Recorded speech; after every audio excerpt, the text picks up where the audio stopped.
jurusan Administrasi Pendidikan. Di sini saya izin untuk mewawancarai Ibu terkait psikologi pendidikan. Berarti IPA aja, 325 aja. Sebelum itu saya berbicara dengan Ibu, yaitu dengan Ibu Hanifah Irwan SPD. Ya Bu? Langsung saja kita masuk pada pertanyaan yang pertama Bu. Bagaimana perkembangan kemampuan berpikir atau pemahaman akademik siswa dari waktu ke waktu? Jika dilihat dari perkembangan berpikir siswa dari waktu ke waktu, alhamdulillah dari segi akademis siswa memiliki penambahan pengetahuan sesuai dengan mata pelajaran tingkatan kemampuannya. Kemampuan di kelas 7, ketika mereka naik ke kelas 8, mereka memiliki pengetahuan-pengetahuan yang baru di bidang akademis dan non-akademis. Ya. Non-akademisnya apa? Seperti pengetahuan-pengetahuan alam yang mereka lihat sendiri, baik itu secara sosial, yang mereka ketahui. Perkembangannya bagus kalau di sekolah kita ya. Lihat perkembangannya bagus karena ketika kita melihat siswa yang sedikit berbeda dengan siswa lainnya, terlihat mereka kurang berkembang berpikir secara akademisnya, maka kita akan memberikan perhatian khusus kepada siswa tersebut. Untuk pertanyaan kita, bagaimana perkembangan sosial siswa seperti kemampuan kerjasama, komunikasi, dan mengelola emosi dan siswa? Kalau kita lihat dari perkembangan sosialnya, pengelolaan emosi dan segala macamnya itu tergantung siswanya. Ya, siswa itu unik ya. Mereka berbeda-beda. Mereka memiliki keunikan dan karakteristiknya masing-masing. Untuk siswa yang agak humble, dia gampang bersosialisasi, itu punya latar belakang sendiri ya, apakah itu di keluarganya, memiliki ya temannya yang banyak, mereka gampang untuk bersosialisasi dengan orang lain. Mereka lebih gampang mengelola emosinya karena mereka punya pengalaman yang banyak untuk menghadapi orang-orang yang banyak. Nah, ada juga yang sulit perkembangan sosialnya ada. Ya, bagaimana mereka menghadapinya akan nampak orang yang siswa yang sedikit kesulitan dia bersosialisasi, ya ketika belajar dia nampak lebih menyendiri, dia nampak lebih mengerjakan sendiri, agak kurang bekerja sama.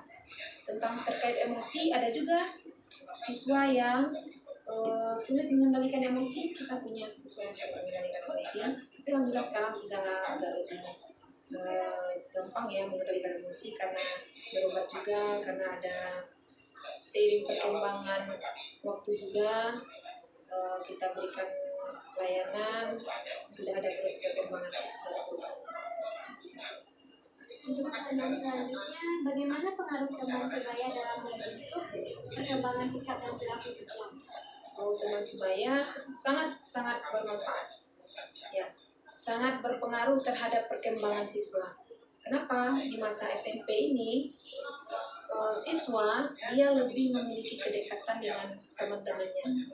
Dia akan lebih gampang mempercayai, mengikuti apa yang dilakukan oleh temannya. Beda dengan siswa SD yang mungkin dia lebih cenderung ya, masih kategori anak-anak, dia akan cenderung ikut dengan orang tuanya, percaya dengan orang tuanya. Kalau SMP dengan teman sebayanya dia akan lebih dekat. Kenapa pengaruh teman sebaya ini penting? Kita contohkan saja siswa yang sulit secara sosialnya. Ya, salah satu cara pendekatan yang bisa kita gunakan agar siswa mampu untuk bersosialisasi dengan baik, caranya adalah salah satunya dengan pendekatan teman sebaya. Ya, kita bisa mengelompokkan mereka apakah dalam saat belajar, kita berikan dia kelompok teman-teman yang aktif berbicara. Ada teman yang kurang sosialisasinya, kita gabungkan dengan teman yang aktif berbicara. Ada yang aktif berbicara, nanti ketika menawarkan diri dulu kan kita dekatkan juga dengan siswa yang aktif berbicara tapi komunikasinya tidak tertata. Ada yang aktif berbicara tapi komunikasinya tidak tertata. Jadi salah satu teman sebaya ini bagus untuk pendekatan teman sebaya ini bagus untuk perkembangan sosial siswa. Apa strategi ibu yang ibu gunakan saat mendorong siswa yang kurang percaya diri saat di kelas? Strategi yang ibu gunakan untuk siswa yang kurang percaya diri di dalam kelas itu yang pertama adalah pendekatan individual. Ya, kita melakukan pendekatan individual dulu. Itu kita harus tahu apa yang menyebabkan siswa ini kurang percaya diri, bagaimana keluarganya, sejarah masa lalunya, Dari siswa itu? iya, latar belakangnya. Karena pasti mereka punya trauma, ya. Siswa anak yang kurang percaya diri itu rata-rata dia punya trauma di masa lalu. Nah, melalui pendekatan individual kita meyakinkan siswa itu bahwa dia mampu, dia pasti memiliki rasa percaya diri. Itu yang pertama. Yang kedua, melalui pendekatan kelompok. Ya, saat pembelajaran di kelas dia diberikan kesempatan berbicara. Baik sedikit apa saja, itu melalui individual tadi kita buat perjanjian dulu dong. Kamu harus berani mencoba di kelas. Nah, ketika ada pembelajaran kelompok, kita buat siswa itu sekelompok dengan orang yang pertama kita coba dengan orang yang aktif semua di sana, biar mereka belajar. Yang kedua, untuk kelompok pembelajaran yang lainnya kita buat mereka sekelompok dengan orang teman-teman yang kurang aktif juga atau kurang percaya diri, sehingga di sana dia akan terlihat lebih menonjol duluan sebelum kita juga melakukan hal yang sama dengan teman-teman yang lainnya yang kurang percaya. Untuk pertanyaan selanjutnya, apakah semua siswa menurut ibu memiliki bakat masing-masing? Kalau jika iya, tolong ibu jelaskan. Ya, setiap siswa itu punya bakatnya masing-masing. Ya, itu yang sering ibu sampaikan kepada semua siswa yang ada di SMP Semen Padang ini. Tidak semuanya kita pintar di akademik. Ya, ada yang hobi di olahraga, mereka bisa berprestasi di bidang olahraga, dan tidak harus mereka itu pintar di akademik untuk menjadi sang juara di olahraga. Ada yang mereka itu pintar melukis, mereka bagus dilukis. Tidak harus mereka itu pintar lukis, pintar akademik, pintar matematika, pintar IPA untuk mereka bisa ikut lomba lukis. Itu yang sering ditekankan kepada mereka. Tapi Ananda, semua mata pelajaran yang ada di sekolah ini harus diselesaikan dengan baik. Ya, itu yang sering kita tekankan kepada anak-anak kita. Karena jika mereka beranggapan bahwa pintar itu hanya di bidang akademik, itu akan membuat siswa kita akan menjadi lebih takut untuk melanjutkan kehidupan berikutnya. Baik Bu, untuk pertanyaan selanjutnya, metode apa yang digunakan untuk menunjukkan kreativitas siswa di kelas? Nah, apakah siswa yang kreatif cenderung memiliki cara belajar atau solusi yang berbeda dibanding siswa lainnya, Bu? Metode yang membuat siswa lebih kreatif, ibu sering menayangkan video. Ya, kita tayangkan sebuah video, lalu siswa kita minta untuk menganalisanya, lalu menuliskan apa yang mereka pahami, yang dapat mereka ambil satu paragraf saja, dan itu hasilnya pasti berbeda-beda. Ya, karena setiap mereka punya pendapat yang berbeda-beda. Nah, apakah siswa kreatif itu selalu cenderung punya ide-ide yang lebih kreatif? Ya. Dari cara berpikir dan cara bertindak, seorang siswa yang lebih kreatif akan menghasilkan produk yang lebih kreatif juga. Kita berikan sebuah kertas kepada setiap siswa, kita suruh mereka menggambar sebuah pohon saja. Mereka akan membuat pohon yang berbeda-beda.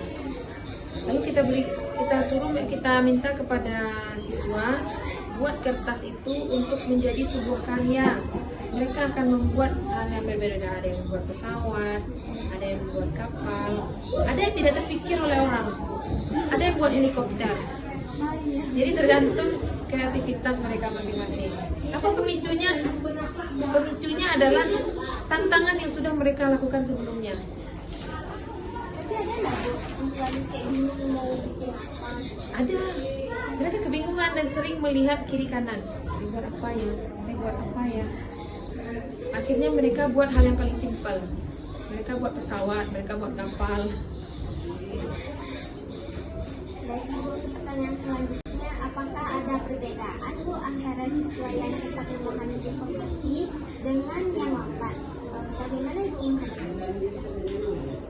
Ada. Setiap siswa ada.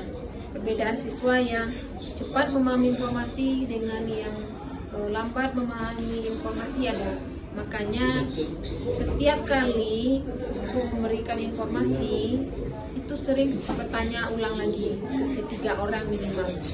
Apa tadi kata Ibu sebelum meninggalkan ruangan? Dia bertanya ke temannya. Enggak. Ada yang bisa menjawabnya, ada yang tidak. Informasi kita berikan di kelas. Informasi apa saja itu terkait ekstrakurikuler. Ada yang tidak bisa menjawab, mereka kadang diam saja. Jadi setiap informasi yang diberikan pasti bertanya lagi informasi apa yang sudah disampaikan. Ada yang minimal 3. Kalau ketiganya bisa menjawab, artinya satu kelas itu sudah tahu. Lebih dari 90% artinya satu kelas sudah sampai informasinya. Tapi kalau di antara 3 ada salah satu yang tidak mampu menjawabnya, pasti Ibu tanyakan lagi dan Ibu ulang lagi. Dengan itu mereka lebih fokus dan informasi diulang lagi, pasti semuanya sampai informasinya. Nah, untuk pertanyaan selanjutnya Bu, bagaimana pengaruh pendekatan behavior terhadap motivasi dan kedisiplinan siswa dalam belajar? Behavioristik dengan apa tadi? Dengan motivasi dan kedisiplinan siswa. Motivasi dan kedisiplinan siswa sangat berpengaruh ya, karena kedisiplinan dan motivasi belajar itu sikap yang lebih diutamakan kan, sikap di sana. Nah, siswa yang disiplin itu rata-rata motivasi belajarnya bagus, mulai dari kedatangannya, ya, mereka sehat, maksudnya tuh pikirannya bagus. Tapi kalau sudah terlambat, lalu sampai di kelas mereka tergesa-gesa, lalu ternyata teman-teman sudah selesai mengerjakan satu materi saja atau satu bab saja sudah diselesaikan di kelas, pikirannya sudah kacau dan sikapnya tidak akan baik sampai selesai. Nah, kalau udah dari awalnya nggak baik, untuk terakhirnya kayak gitu ya Bu? ya rata-rata ya. Kenapa kita banyak memproses anak yang terlambat? Kita lebih fokus kepada anak yang sering terlambat. Sekarang terlambat, 3 kali terlambat berturut-turut kita panggil. Karena kalau sudah terlambat, itu sampai pulang tidak akan bagus jadinya. Mereka akan terganggu pembelajarannya, akan kena kepada sikapnya, karakternya. Jadi kalau sudah 3 kali berturut-turut mereka terlambat, panggil. Itu untuk siswa yang terlambat. Sanksi ada, sanksi pagi itu ya, menyiram tanaman, ya, mendisiplinkan lagi, menyiram tanaman, menyapu, Dan kalau udah lewat dari 3 terlambatnya dipanggil siswanya apa yang menyebabkan dia terlambat. Setiap hari itu sebenarnya ditanya juga, tapi itu piket, ya, guru piket yang melakukannya di bawah. Tapi kalau sudah 3 kali, itu kita yang panggil di BK. Nah, tapi kalau mengulanginya lagi, kita panggil orang tua. Kita komunikasi dengan orang tua. Mengulanginya lagi, baru jatuh sanksinya, poinnya kena. Oh, ada poin. Ya, kita ada poin di sini. Jadi untuk pertanyaan selanjutnya Bu, bagaimana cara Ibu mengevaluasi apakah siswa ini benar-benar telah memahami materi atau hanya sekedar minat? Bagaimana? Cara Ibu tuh kayak Mengetahui. melihat siswa itu udah paham nih materi yang Ibu kasih atau dia cuma sekedar mengingat aja dan hilang?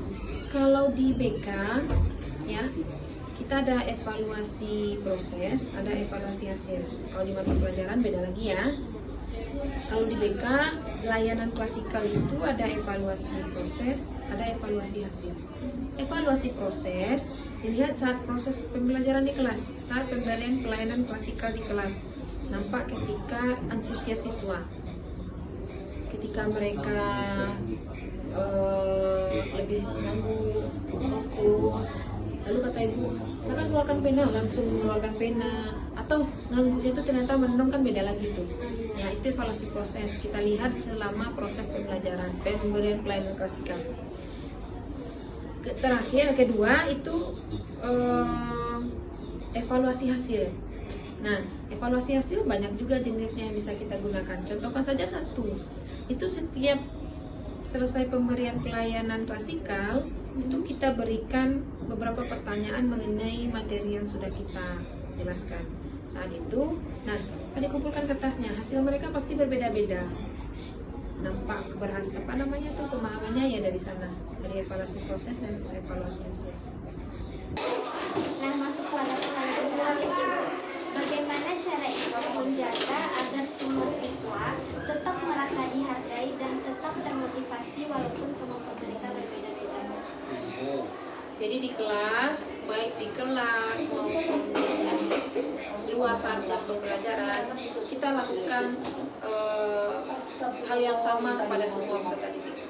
Kepada semua siswa kita lakukan hal yang sama. Kita sapa siswa A, siswa B, siswa yang aktif, yang heboh, sampai siswa yang murung. Selalu diperlakukan cara menyapa yang sama. Kadang ada kan yang anaknya murung, nyapanya berbeda. Nah, cara nyapanya sama. Mereka akan bertanya nanti dalam dirinya, oh, saya disapa sama ibu itu. Mereka pasti akan berpikir bahwa, loh, seharusnya cara jawab saya juga harus sama. Ada yang ibu, ada yang ibu. Jadi dengan cara bertanya, cara menyapa kita yang sama, mereka akan berpikir bahwa kita tidak ada membeda-bedakan, kita menyamakan. Begitu juga dengan kesempatan berbicara, kesempatan maju ke depan. Kita tidak itu aja setiap siswa yang kita izinkan. Kita tunjuk, kalau siswa yang agak introvert kan dia nggak mau angkat tangan. Jadi kita yang menunjuknya. Nah, kita udah di penghujung pertanyaan Ibu. Terima kasih atas jawaban yang sudah sangat membantu untuk wawancara di hari ini, Bu. Terima kasih atas waktu luangnya. Akhiri dengan nilai taufiq dan hidayah. Assalamualaikum warahmatullahi wabarakatuh. Waalaikumsalam warahmatullahi wabarakatuh. Semoga sukses Putri untuk kedepannya. Terima kasih, Bu.